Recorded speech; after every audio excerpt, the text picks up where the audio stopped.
Right at the beginning, I was in touch with all the racing industry because I'd supplied it. I could see what they needed. I went to see some fairly important vets and they advised me what the stabled horse needed. And it was all based on the dust at the time. That was the most important thing. The stabled horses required was a dust-free environment.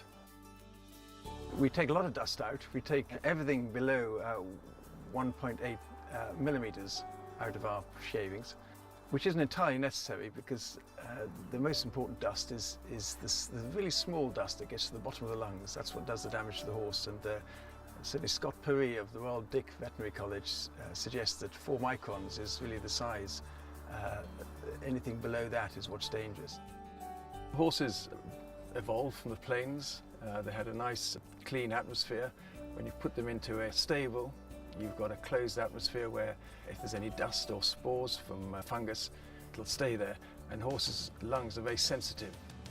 The majority of horses spend the majority of their time in the stable, and that's why it's so important that the bedding you use deals with the health risks putting a horse in a stable entails.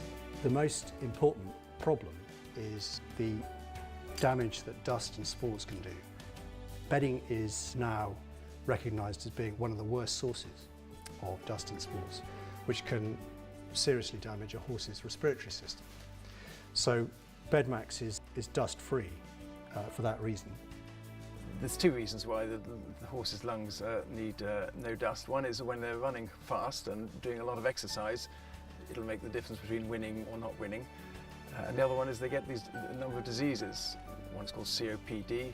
Right at the beginning, we used to notice that when we put some racing yards onto Bedmax that hadn't been doing very well, quite often they suddenly started doing well, and it was very interesting.